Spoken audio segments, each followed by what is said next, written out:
उनको हमने देखना है। अच्छा, अब जो भी सॉफ्टवेयर कोई भी सिस्टम बनता है उसके साथ साथ जो टेस्टिंग लाजमी होती है, साथ साथ उसको टेस्ट कर लिया जाता है ताकि एट द एंड जो है किसी बड़ी प्रॉब्लम को फेस ना करना पड़े, और जो सी प्रॉब्लम जिस फेज में आती है वहाँ पे उसको टेस्ट करके उसको जो है वो रिमूव कर लिया जाता है, उसको जो है सही कर लिया जाता है। ठीक है, तो टेस्टिंग के लिए जो है कुछ करेक्टरिस्टिक्स हैं, उनको हम देख लेते हैं कि टेस्टिंग हमारी जो है वो कैसी होनी चाहिए। सबसे पहले टेस्टिंग जो है ऑपरेबिलिटी। टेस्टिंग के अंदर जो है ऑपरेबिलिटी क्या कह रहा है कि इट ऑपरेट्स क्लीनली। ठीक है, टेस्टिंग जब आप कर रहे हैं तो आपका सिस्टम जो है वो क्लीनली, बिल्कुल क्लियरली जो है वो ऑपरेट करना चाहिए। ऐसा नहीं होना चाहिए कि ड्यूरिंग टेस्टिंग जो है वो आपका सिस्टम हैंग हो गया है या फिर कुछ प्रॉब्लम्स आ रही है, टेस्टिंग के अंदर प्रॉब्लम्स आ रही है, तो क्लियरली जो है सारा ऑपरेट करना चाहिए। अगर जो है आपको लगता है कि आपकी मेंटेनेंस या टेस्टिंग के लिए आपका सिस्टम जो है कुछ प्रॉब्लम क्रिएट कर सकता है, तो सिस्टम को उतने ड्यूरेशन के लिए आप रोक दें और उसकी टेस्टिंग कर दें। ठीक है, लेकिन जब वो ऑपरेट कर रहा है तो ऑपरेट जो है वो सही तरह से करना चाहिए। ठीक है, सेकंड जो है ऑब्जर्वेबिलिटी। ठीक है, यहाँ पे ये कह रहे हैं कि the result of each test case are readily observe, possible to observe result. ठीक है, आपकी टेस्टिंग जो है ऐसी टेस्टिंग आप कर रहे हैं जो टेस्टिंग के साथ साथ उसके रिजल्ट्स को आप ऑब्जर्व कर रहे हैं। ठीक है, ऐसा नहीं है कि टेस्टिंग हो रही है आपको कुछ पता नहीं चल रहा, कहाँ पे एरर आ रहे हैं, कहाँ पे नहीं आ रहे, कौन कौन से एरर्स आ रहे हैं। ठीक है, सीवियरिटी उनकी किस लेवल की है, तो साथ साथ जो है उन्हें आप ऑब्जर्व भी करते रहे। Controllability, the degree to which it is possible to control the state of the components under test as required for testing। ठीक है, उसके अलावा कंट्रोल जो है होना चाहिए, आपको जो है पता होना चाहिए कि कौन से कंपोनेंट्स को आप इस टाइम पे टेस्ट कर रहे हैं, कौन से कंपोनेंट को इस टाइम पे आप टेस्ट नहीं कर रहे हैं, उनके ऊपर प्रॉपर जो है कंट्रोल होना चाहिए। ठीक है, degree to which it is possible to control the state of the component under test. ठीक है, तो जो भी आपका कंपोनेंट जो मॉड्यूल टेस्ट हो रहा है उसको जो उसके ऊपर प्रॉपर जो है आपका कंट्रोल होना चाहिए। ठीक है, डिकम्पोजिबिलिटी, टेस्टिंग कैन बी टारगेटेड। अब ये है कि पूरे सिस्टम को तो आप एक टाइम पे फुल जो है वो नहीं कर सकते, सिस्टम इंटीग्रेशन अलग से होती है। तो हम क्या करते हैं, सिस्टम को डिवाइड कर लेते हैं, डिकम्पोज कर लेते हैं, पार्टीशनिंग कर लेते हैं, और फिर उनको एक एक पार्ट को टारगेट करके उसकी जो है टेस्टिंग करते हैं। इससे जो है वो मॉड्यूल टेस्टिंग या यूनिट टेस्टिंग आप कह लें वो सही तरह से हो जाती है, और उस जितना उस एरिया के अंदर प्रॉब्लम होता है उसको हम इजीली डिस्क्लोज करके रिमूव कर देते हैं। Simplicity, reduce complex architecture and logic to specify test. ठीक है, अब ये नहीं है कि टेस्टिंग करते हुए आपने ढेर सारी कम्प्लेक्सिटी वहाँ पे डाल दी, बड़ा सिंपल सा आपका आर्किटेक्चर होना चाहिए। जो भी आप टेस्टिंग के लिए यूज़ करें, जो भी टेस्टिंग टेक्निक यूज़ करें, बिल्कुल सिंपल होनी चाहिए, उससे जो है आपकी कम्प्लेक्सिटी इंक्रीज नहीं होनी चाहिए। Stability, few changes are requested during testing. ठीक है, स्टेबिलिटी है, स्टेबिलिटी रखनी है। ठीक है, ये नहीं है कि अगर टेस्टिंग के दौरान कोई छोटा सा चेंज आ रहा करने के लिए तो आपका पूरा सिस्टम जो है वो सही तरह से ऑपरेट नहीं कर रहा या फिर उस चेंज को जो है अडॉप्ट नहीं कर रहा। ठीक है, आपका सिस्टम जो स्टेबल होना चाहिए। अगर छोटी सी कोई रिक्वेस्ट आ जाती है चेंज की ड्यूरिंग टेस्टिंग तो उसको जो है सेटिस्फाई करना चाहिए। Understandability of the design. ठीक है, और जो भी आपका प्रॉपर डिज़ाइन है उसकी फुली अंडरस्टैंडिंग हो ताकि टेस्टिंग करके आपको पता हो कि आप किस मॉड्यूल की या किस एरिया की टेस्टिंग कर रहे हैं। ठीक है, और उसकी फिर जो ऑपरेबिलिटी या फिर कंपेटिबिलिटी है उसके अंदर जो कोई डिफरेंस नहीं आना चाहिए। What is a good test, एक अच्छा टेस्ट क्या होता है? सबसे पहला, a good test has a high probability of finding an error. ठीक है, पहला जो एम है टेस्टिंग का वो यही है कि आपके सिस्टम के अंदर जो एरर्स है उनको फाइंड किया जाए। ठीक है, a good test is not redundant. Redundant means कि वो जो डुप्लीकेट नहीं होना चाहिए, बार बार एक चीज़ जो रिपीट नहीं होनी चाहिए। ठीक है, एक एरिया की जिसकी आपने टेस्टिंग कर ली है उसकी फुली जो है वो कर ली है, उसको फिर बार बार से रिडंडेंसी उसके अंदर नहीं लेके आनी, उसके अंदर डुप्लीकेशन रिपीटेशन नहीं लेके आनी। ठीक है, a good test should be neither too simple not too complex. ठीक है, एक अच्छा टेस्ट वही होता है जो कि ना तो बहुत ज़्यादा कम्प्लेक्स है कि टेस्टर कोई समझ नहीं आ रही करना क्या, और ना ही इतना सिंपल है कि वैसे होता ही जा रहा, कुछ समझ नहीं आ रहा कहाँ से कहाँ फ्लो करता जा रहा है। ठीक है, तो ना तो ज़्यादा कम्प्लेक्स टाइप का, ना ही सिंपल टाइप का, एक नॉर्मल मिड लेवल की जो है टेस्टिंग होनी चाहिए ताकि करते हुए आसानी भी हो और बहुत ज़्यादा मुश्किल भी ना हो। इंटरनल एंड एक्सटर्नल व्यू हम देखते हैं यहाँ पे टेस्टिंग के लिए। एक्सटर्नल व्यू के अंदर क्या होगा, knowing the specified function that a product has been designed to perform। सबसे पहले जो आपके स्पेसिफिक फंक्शन है, बेसिक मेजर फंक्शन है, उनको आप देख लेते हैं, ठीक है, तो वो कौन कौन से हैं। Test can be conducted that demonstrate each function is fully operational while at the same time searching for errors in each function। ठीक है, यहाँ पे आप क्या कर लेते हैं, जो आपके बेसिक फंक्शन स्पेसिफाइड फंक्शन है, ठीक है, जो बेस लाइन है, उनको आप देख लेते हैं वो कौन कौन से हैं। उनको देख लेते हैं कि वो फंक्शन जो है फुली ऑपरेशनल फॉर्म में है या नहीं है, ठीक है, सही तरह से काम कर रहे हैं या नहीं कर रहे, ठीक है, वो देख लेते हैं, और साथ साथ उनके जो है वो एरर वगैरह फाइंड कर लेते हैं। लेकिन जब आप इंटरनल लेवल डिटेल के अंदर आते हैं, इंटरनल व्यूज के अंदर आते हैं, तो knowing the internal working of a product, test can be conducted to ensure that all gears mesh। ठीक है, इंटरनल लेवल डिटेल है, मींस मोर डिटेल के अंदर आप जा रहे हैं, ठीक है, आप लो लेवल एब्स्ट्रैक्शन के अंदर जा रहे हैं। यहाँ पे आप देखते हैं ऑल गियर्स मैश, ठीक है, हर एक कंपोनेंट्स को दूसरे कंपोनेंट्स के साथ देखते हैं, ये प्रॉपर्ली जो है इंटीग्रेटेड है, प्रॉपर्ली काम कर रहे हैं या नहीं कर रहे, ठीक है, उनको जो है इंटरनल डिटेल लेवल पे देखते हैं। जब एक्सटर्नल के अंदर आप सिर्फ उसके बेसिक जो मेजर फंक्शन है उनको देख लेते हैं कि वो सही तरह से काम कर रहे हैं या नहीं कर रहे, ठीक है। अब दो टेक्निक्स हैं यहाँ पे, और फर्दर इन टेक्निक्स की आगे हैं टेक्निक्स टेस्टिंग के लिए, एक है व्हाइट बॉक्स और एक है ब्लैक बॉक्स। ब्लैक बॉक्स के अंदर क्या है, ये नीचे लिखा हुआ है, यहाँ पे आप देख लें। Black box testing is the software testing method which is used to test the software without knowing the internal structure of the code or program। ठीक है, अब ब्लैक बॉक्स के अंदर आपने याद रखना, ब्लैक मीन्स आपको कुछ नजर नहीं आ रहा इंटरनल डिटेल का, ठीक है, आप सिर्फ उसके जो है वो जो आउटर लेयर है, जो आउटर सिस्टम बिहेवियर है, सिर्फ उसको टेस्ट कर रहे हैं, इंटरनल डिटेल में नहीं जा रहे। जबकि व्हाइट बॉक्स है मीन्स बिल्कुल क्लियर है, ट्रांसपेरेंट है, आपको पूरा सिस्टम जो है अंदर तक डीपली पता चल रहा है, आप उसकी डीप लेवल पे डिटेल में जाके जो उसको टेस्ट करें, ठीक है। तो ब्लैक बॉक्स जो है सिर्फ एक्सटर्नल बिहेवियर सिस्टम का, एक्सटर्नल कंपोनेंट्स को देखेगा टेस्टिंग के लिए, जबकि व्हाइट बॉक्स के अंदर जो है वो सिस्टम को फुली डिटेल के अंदर आप जाके सिस्टम को टेस्ट करेंगे। आगे फर्दर इन दोनों को की फर्दर कैटेगरीज उनको हम देखेंगे। अच्छा, अब टेस्ट केस। टेस्ट केस क्या होता है, लास्ट लेक्चर के अंदर ये हमने पढ़ा था टेस्ट केस, बता दे कुछ याद है टेस्ट केस क्या होता है?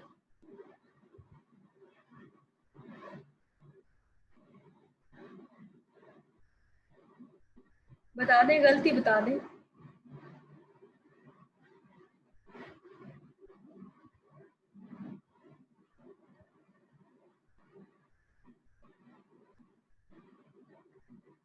याद भी नहीं होगा ये पढ़ा या नहीं पढ़ा। टेस्ट केसेस के अंदर वो सारी स्पेसिफिकेशन होती है जिसके थ्रू हम जो है वो टेस्टिंग करते हैं, ठीक है, कि हमने इसका इंटरफेस जो है वो चेक करना है, इसकी बाउंड्री चेक करनी है, लिमिटेशन चेक करनी है, क्या क्या चीज़ें चेक करनी है, वो सारी स्पेसिफिकेशन जो है डिज़ाइन केस के अंदर होती है। अच्छा, अब ये एक स्टेटमेंट लिखी गई है, इसका ये मतलब है कि आपके बग्स जो हैं वो आपके सिस्टम के कॉर्नर के अंदर बैठ जाते हैं वेटिंग स्टेट के अंदर, और वहाँ पे जो है सारी इंफॉर्मेशन जो है वो गैदर करते रहते हैं, ठीक है। मीन्स कि टेस्ट केस आपने किस तरह का डिज़ाइन करना है, टेस्ट केस इस तरह का डिज़ाइन करना है जिसका ऑब्जेक्टिव क्या हो, टू अनकवर एरर्स, ठीक है। टेस्ट केस आपने ऐसा डिज़ाइन करना है जो कि आपके सिस्टम के एरर्स को अनकवर करे, डिस्क्लोज करे। क्राइटेरिया क्या होना चाहिए, इन अ कंप्लीट मैनर, ठीक है, कंप्लीटली जितनी भी उसके अंदर प्रॉब्लम्स हैं उन कंप्लीट मैनर्स के अंदर जो है वो स्पेसिफाई करे, शो करे, ठीक है। ऐसा नहीं है आधी चीज़ें जो है टेस्ट केस के अंदर स्पेसिफाई की गई हैं, आधी चीज़ें नहीं की गई, टेस्टिंग के बाद जो है फिर एक नया टेस्ट केस बनाना पड़ेगी, ये वाली प्रॉब्लम्स जो है अभी रिमेनिंग है, ठीक है। तो बिल्कुल कंप्लीटली जो है यहाँ पे होना चाहिए, कंस्ट्रेंट्स के अंदर आ जाएगा with the minimum effort and time, ठीक है, और टेस्ट केस आपका ऐसा हो जो कि आपके सिस्टम को टेस्ट करे लेकिन मिनिमम एफर्ट लगे और मिनिमम टाइम लगे, ठीक है। तो ये जो है मेजर कैरेक्टरिस्टिक्स थी टेस्ट केस की, कि टेस्ट केस क्या स्पेसिफिकेशन है जिसके थ्रू आप टेस्टिंग कर रहे हैं। तो अब ये टेस्ट केस किस किस तरह का होना चाहिए, आपके प्रॉब्लम्स को, एरर्स को अनकवर करे, उनको डिस्क्लोज करे कंप्लीटली मैनर के अंदर, लेकिन एफर्ट और टाइम और बजट जो जो सी स्पेसिफिकेशन है वो मिनिमम रिक्वायर्ड हो, ठीक है। तो ऐसा टेस्ट केस आपने डिज़ाइन करना है। अब जब आपने टेस्ट केस डिज़ाइन कर लिया टेस्टिंग के लिए, उसकी बेस के ऊपर आप टेस्टिंग करेंगे। पहली है एग्जॉस्टिव टेस्टिंग। एग्जॉस्टिव टेस्टिंग कैसी है? एग्जॉस्टिव के आपके नाम आपको नाम से शो हो रहा होगा कि ये देखें, ये एक फ्लो सा बनाया हुआ सिस्टम का कि किस कंपोनेंट से कहाँ पे आपका सिस्टम जो है फ्लो कर रहा है। कोई भी फ्लो हो सकता है यहाँ पे। यहाँ पे अब इन्होंने क्या कहा है, एग्जॉस्टिव टेस्टिंग मीन्स कि इस फ्लो के जितने पॉसिबल पाथ हो सकते हैं, मीन्स एक यहाँ से आया, एक इधर पाथ चला गया, इधर चला गया, यहाँ से आया, कोई इस पाथ से आया, कोई इस पाथ से आया, ठीक है, जितने पॉसिबल पाथ हो सकते हैं उन सारे पाथ को जो है एग्जॉस्टिव टेस्टिंग के अंदर टेस्ट किया जाता है कि आपका सिस्टम जो है इस पाथ से सही फ्लो जो है वो काम कर रहा है, इस फ्लो से सही काम कर रहा है, इस फ्लो से सही काम कर रहा है। तो इस तरह से आपने इसका हर एक फ्लो जो है वो चेक करना होता है एग्जॉस्टिव टेस्टिंग के अंदर, आपने नहीं सिस्टम में चेक करना होता है, ठीक है।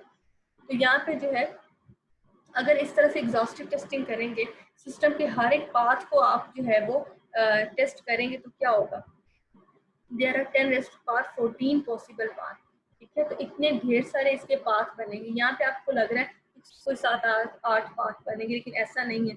जब हर एक पाथ आप बनाएंगे तो 10 रेस्ट पर 14 इतने ज्यादा इसके पाथ बनेंगे possible path. Possible path means कि आप यहाँ एक पाथ पे आए हैं, इसको यहाँ से भी चेक करेंगे, इसको यहाँ से भी, फिर इधर से भी, फिर इधर से भी, इतने ज्यादा इसके पाथ जब बन जाएंगे। इफ वी एग्जीक्यूट 1 टेस्ट पर मिली सेकेंड, अगर एक साइड का एक टेस्ट जो है 1 मिली सेकेंड में किया जाए, इट वुड टेक इतने ईयर्स। तो देखें इस एक टेस्ट के लिए जो है वो 31 एंड 70 ईयर्स जो है वो लग जाएंगे, ठीक है। इतना ज्यादा टाइम लग जाएगा किसी एक टेस्ट को करने के लिए। तो मीन्स के ये तो फिर पॉसिबल नहीं है कि हम एग्जॉस्टिव टेस्टिंग करें, सिस्टम के हर एक फ्लो का हर एक कंपोनेंट जो है वो उसको दूसरे कंपोनेंट के साथ मैच करके देखें, ठीक है। हर एक कंपोनेंट का हर एक दूसरे कंपोनेंट के साथ कंपेयर करके देखते हैं उसका पार्ट, तो इसमें तो साल लग जाते हैं। फिर ये तो कोई इतनी अच्छी अप्रोच नहीं हुई एग्जॉस्टिव टेस्टिंग की। तो फिर इसके अल्टरनेटिव देख लेते हैं, सिलेक्टिव टेस्टिंग। सिलेक्टिव टेस्टिंग के अंदर ये सारे पॉसिबल पार्ट जो हैं उनको यहाँ पे नहीं लिया जाता, कुछ सिलेक्टिव पाथ जो है वो डिफाइन कर दिए जाते हैं, उन सिलेक्टेड पाथ के ऊपर जो है वो टेस्टिंग की जाती है। और ये सिलेक्टेड पाथ कौन से होते हैं, हम यहाँ पे सिस्टम को प्रायोरिटाइज कर देते हैं, प्रायोरिटीज असाइन कर देते हैं, जो मोस्ट इम्पोर्टेंट मोस्ट प्रायोरिटी वाले होते हैं पाथ उनको डिफाइन कर देते हैं, उनको उनकी सिलेक्शन कर देते हैं और फिर उनकी जो है वो टेस्टिंग कर देते हैं। तो इस तरह से वो इतनी ज़्यादा जो है हमें लूप्स नहीं चलानी पड़ती, इतनी ज़्यादा एग्जॉस्टिव टेस्टिंग नहीं करनी पड़ती। तो कुछ डिफाइंड एरिया की जो है हम टेस्टिंग करते हैं। अच्छा, white box testing. White box कौन सी टेस्टिंग होती है, अभी हम पीछे देख के आए हैं।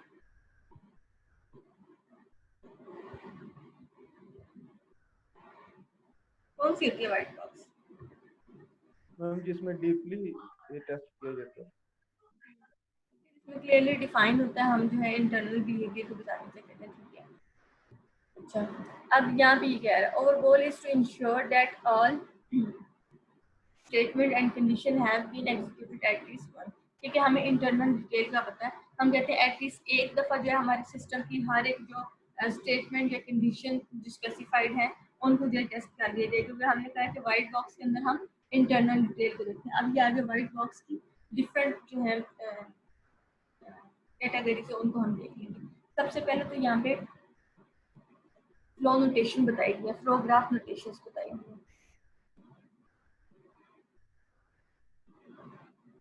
है। फ्लो ग्राफ नोटेशंस कौन कौन सी हैं कि आपका सिस्टम, ये क्यों बताई गई यहाँ पे, इनका पर्पस जो है वो ये है कि आप सिस्टम को जब डिज़ाइन करते हैं टेस्टिंग के लिए या वैसे करते हैं तो डिफरेंट आर्किटेक्चर आप यूज़ करते हैं, ठीक है। कोई भी डिज़ाइन आप ले सकते हैं, जैसे सीक्वेंस का लिया है तो फर्स्ट स्टेटमेंट के बाद सेकंड चलेगी, इस तरह से इफ से ली है तो एक कंडीशन ठीक होगी तो दूसरी पे चलेगी, दूसरी ठीक होगी तो तीसरी पे चलेगी, वाइल की कंडीशन है, केसेस बना देते हैं, ठीक है, स्विचेस लगा के स्विच स्टेटमेंट के थ्रू आप लोग बना लेते हैं, ये ठीक होगी तो इधर जाएंगे इधर जाएंगे, अनटिल की आप लोग एंड पे कंडीशन दे देते हैं, वहाँ तक चलती रहती है। तो ये डिफरेंट जो है नोटेशन पैटर्न बताए हुए कि आप इनमें से कोई भी चूज कर सकते हैं टेस्टिंग के लिए, डिजाइनिंग के लिए। अब आगे देख लेते हैं इसकी पहली टेस्टिंग है व्हाइट बॉक्स के अंदर, basis path testing. Basis path testing के अंदर किस तरह की टेस्टिंग की जाती है, सबसे पहले ये कहते हैं कि हम एक साइक्लोमेटिक कम्प्लेक्सिटी जो है उसको कंप्यूट करेंगे, ठीक है। साइक्लोमेटिक कम्प्लेक्सिटी को कंप्यूट किस तरह से करेंगे अब ये आपके पास कोई भी आपने ले ली है, ठीक है, नोटेशन ले ली जिसके थ्रू आप स्पेसिफाई कर रहे हैं अपनी टेस्टिंग। अब ये जो एरोज है ये क्या है, एजेस होते हैं ग्राफ के, और ये जो बाउंड्रीज बनी हुई है स्क्वायर के अंदर, ये क्या है, आपके सिस्टम के नोड को स्पेसिफाई कर रहे हैं, ठीक है।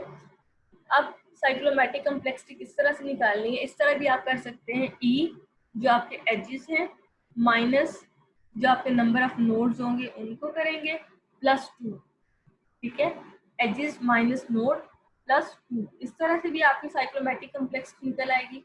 या फिर ये भी एक वे है, नंबर ऑफ इनक्लोज्ड एरिया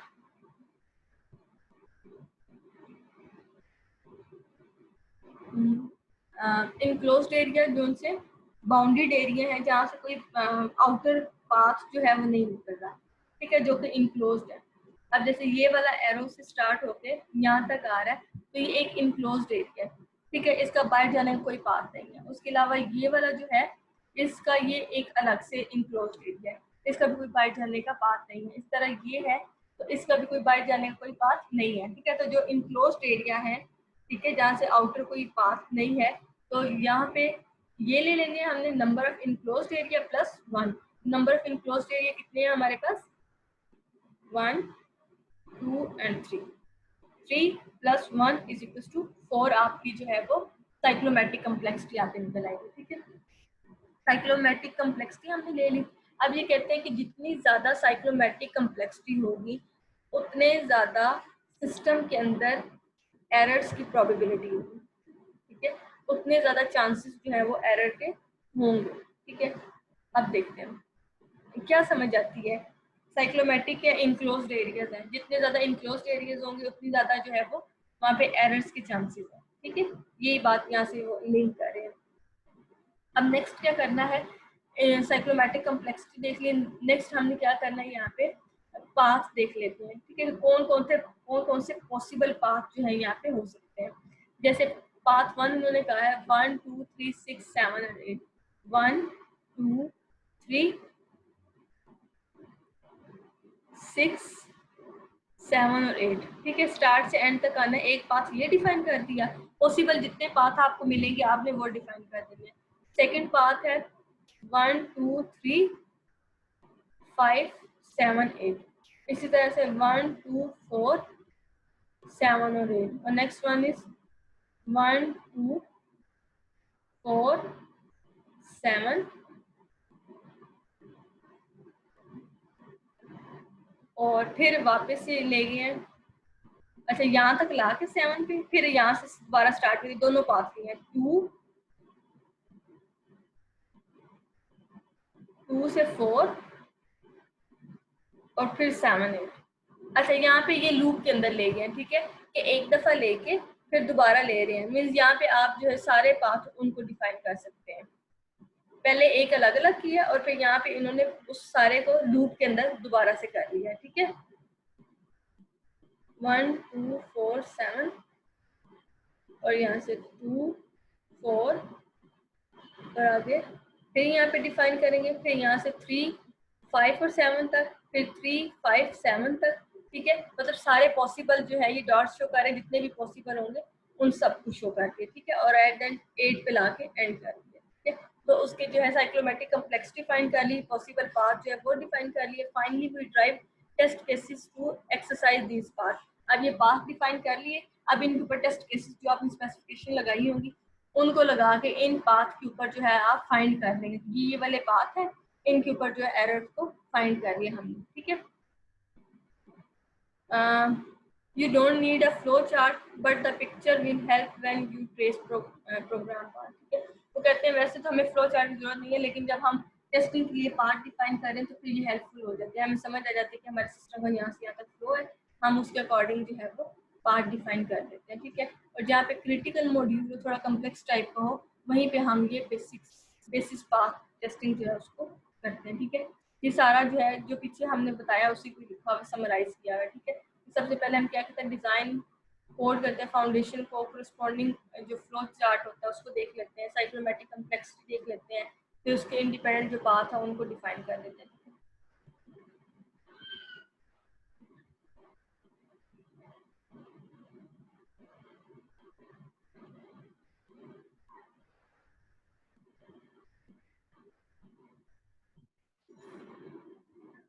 अच्छा, नेक्स्ट जो है ग्राफ मैट्रिसेस हैं। ग्राफ मैट्रिसेस के अंदर हम क्या देखते हैं, एक मिनट रुकिए।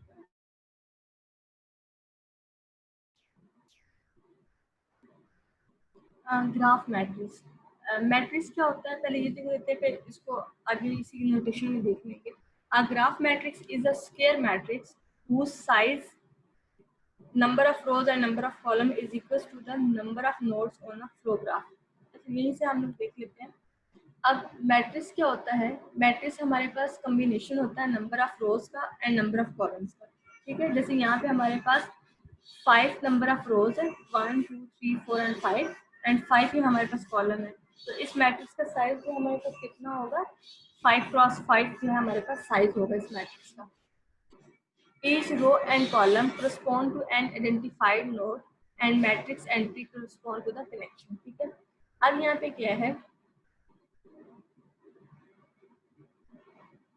हर एक जो नोड की एंट्री है ये आप यहाँ पे शो कर रहा होगा। ठीक है, कि first row and first column, तो ये यहाँ पे एक नोड को स्पेसिफाई कर रहा होगा। ठीक है, कि इनके दरमियान जो कनेक्शन है नोड 1 का, ठीक है, कनेक्शन जो है वो नोड 1 से है, नोड 2 का कनेक्शन नोड 2 से है। ठीक है, इस तरह से ये आपस में लिंक को जो है शो कर रहे होंगे। By adding a link weight to each matrix entry, the graph matrix can become a powerful tool to evaluating program control structure during testing। अब इस तरह से जब हम शो कर देते हैं मैट्रिक्स के अंदर, तो यहाँ से हमें थोड़ा सा कम्प्लेक्स टाइप का लग रहा होगा, इतनी समझ नहीं आ रही होगी, लेकिन जब हम यहाँ पे शो कर देते हैं तो ये कम्प्लेक्सिटी थोड़ी सी डिक्रीज हो जाती है, जरा हमें क्लियरली पता चल जाता है कि हमारा कहाँ से कहाँ पे फ्लो जो है वो जा रहा है। ठीक है, अब जैसे यहाँ पे देख लेते हैं 1 से 3 पे हमारा क्या है, एक लिंक जा रहा है। ठीक है, नोड 1 और नोड 3 जो है आपस में कनेक्टेड है और उनका लिंक जो है वो क्या है, ए है। तो रो 1 का कॉलम 3 के साथ जो है एक लिंक है और वो लिंक कौन सा है, ए है। ठीक है, अब 3 का 4 के साथ लिंक है, क्या लिंक का नेम है, बी।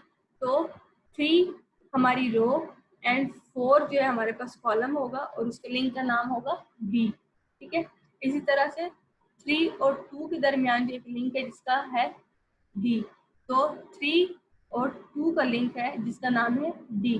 तो इस तरह से जरा हमें क्लियरली पता चल गया कि हमारे किस नोड से किस नोड के दरमियान जो है वो लिंक है और उस लिंक का नाम क्या है। ठीक है, तो इस तरह से जरा जो है वो इजी हो जाता है।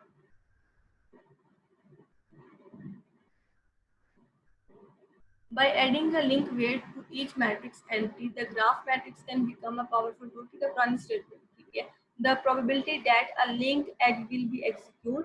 अच्छा, अब यहाँ से हमें क्या क्या पता चल जाता है, इस मैट्रिक्स को देखने से हमें पता चल जाता है कि हमारे कौन कौन से लिंक है, कौन कौन से एजेस हैं। ठीक है, processing time expanded during the traversal of link. फिर जब हम इन लिंक्स को ट्रेवर्स करते हैं, इन लिंक को क्रॉस थ्रू करते हैं, इनके ऊपर जो है ट्रेवलिंग मीन्स इसको जो है वो ट्रेवर्स करते हैं, मीन्स नोड 1 से नोड 5 पे जाना, तो किस किस लिंक से हम होके जा रहे हैं इसको हम ट्रेवर्सल कहेंगे।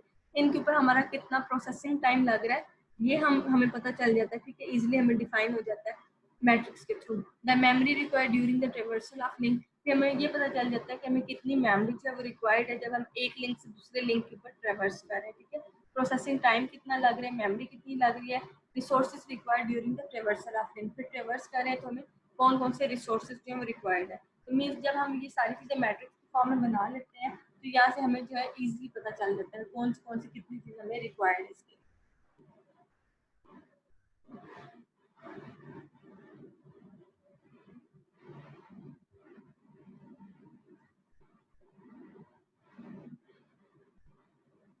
नेक्स्ट है control structure testing. Control structure के अंदर दो चीज़ें आ जाती हैं, एक है कंडीशन टेस्टिंग और दूसरी है data flow testing.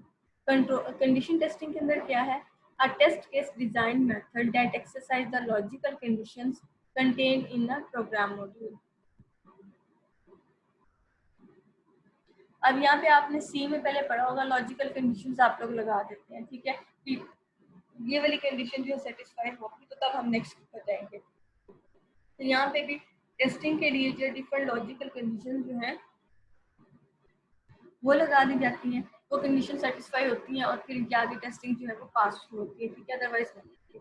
Data flow testing क्या है? Select test path of a program according to the location of the definition and use a variable in the program. ठीक है, डाटा फ्लो के अंदर कोई कंडीशन नहीं होती, जस्ट फ्लो देखा जाता है, कौन सा पाथ जो है डिफाइन किया गया, उस पाथ के अकॉर्डिंग जो है इसकी टेस्टिंग जो है वो कर ली जाती है। अब डाटा फ्लो टेस्टिंग पहले हम देख रहे हैं। डाटा फ्लो टेस्टिंग के अंदर क्या है? Data flow testing method select test path of a program according to the location of definition and use of variable in the program। ठीक है, वही वाली स्टेटमेंट है यहाँ पे दोबारा। assume that each statement in the program is assigned a unique statement number and that each function does not modify its parameter global variable। ठीक है, मीन्स के यहाँ पे आपने जितनी भी आपके प्रोग्राम की स्टेटमेंट्स हैं जिनको आपने टेस्ट करना है, हर एक स्टेटमेंट को एक नंबर असाइन कर दिया जो कि स्टेटमेंट को यूनिकली आइडेंटिफाई कर रहा है, और फिर उस यूनिकली आइडेंटिफाई नंबर की बेस के ऊपर आप जो है इनकी टेस्टिंग कॉल करके टेस्टिंग करते हैं। लेकिन ड्यूरिंग टेस्टिंग जो है आप उसकी कोई भी सिस्टम के पैरामीटर्स, कोई भी वेरिएबल, कोई भी फंक्शनैलिटी उसको आप चेंज नहीं कर सकते। ठीक है, ऐसा नहीं है कि टेस्टिंग करते करते आप उसको जो है आधा सिस्टम ही मॉडिफाई कर दें, ऐसा बिल्कुल भी नहीं है। ठीक है, जस्ट जो पाथ डिफाइन किया गया उसके ऊपर आप उसको टेस्टिंग करते हैं। अब यहाँ पे लूप टेस्टिंग डिफरेंट बताई गई है। लूप टेस्टिंग, लूप्स आपने पढ़ी हैं, ये सिंपल लूप है। सिंपल लूप में क्या होता है? कंडीशन होती है एक, वो कंडीशन, ठीक है, आप आए सिस्टम के अंदर, आपने देखा एक कंडीशन लगी हुई है, अगर जो है वो कंडीशन आपकी सेटिस्फाई हो रही है तो आप नेक्स्ट के ऊपर जो है वो मूव कर जाते हैं। अगर जो है कंडीशन यहाँ पे सेटिस्फाई नहीं होती तो आप नेक्स्ट स्टेटमेंट के ऊपर नहीं जा सकते और वहां पे आप एग्जिट कर जाते हैं सिंपल लूप के अंदर। नेस्टेड लूप के अंदर क्या है? एक लूप लगी हुई होती है, आप उसकी कंडीशन चेक करते हैं, अगर वो कंडीशन जो है वो सेटिस्फाई हो रही है तो आप कंडीशन उसको कंटिन्यूसली चलाते रहते हैं आउटर की एक आइट्रेशन के लिए। ठीक है, फिर जब ये कंडीशन खत्म हो जाती है तो आउटर की एक कंडीशन नेक्स्ट वाली चलती है और उसके लिए आप नेक्स्ट फिर इनर की सारी जो स्टेटमेंट्स है उनको रन करते हैं। ठीक है, नेस्टेड में इस तरह से होता है। कंकेटिनेशन लूप के अंदर क्या होता है? यहाँ पे एक से ज्यादा जो है वो लूप्स होती हैं। ठीक है, इनर के अंदर क्या है? एक लूप के अंदर दूसरी लूप होती है। कंकेटिनेशन के अंदर क्या है कि एक के अंदर दूसरी लूप नहीं होती लेकिन एक से ज्यादा लूप्स होती है। ठीक है, जैसे यहाँ पे कंडीशन ये सेटिस्फाई होकर ये सारी चल जाएंगी, फिर ये नेक्स्ट के ऊपर आएगा और यहाँ पे चलेगा, जबकि यहाँ पे आउटर की एक के लिए इनर की सारी चलेंगी और फिर आउटर वाली अपडेट होगी। ठीक है, अनस्ट्रक्चर्ड लूप के अंदर जो है कोई स्ट्रक्चर फॉलो नहीं हो रहा। ठीक है, जहाँ से मर्जी आप जहाँ पे मर्जी इसको लिंक कर दें और ये जो है कंडीशन को चेक कर लेगी। ठीक है, जो भी आपके सिस्टम की स्पेसिफिकेशन है उनके अकॉर्डिंग आप किसी भी कंडीशन को जो है किसी भी दूसरी कंडीशन के साथ चेक कर सकते हैं, कोई स्पेसिफाइड स्ट्रक्चर नहीं है इसका यहाँ पे। ठीक है, तो यहाँ पे यही वाली जो है दिखाई गई है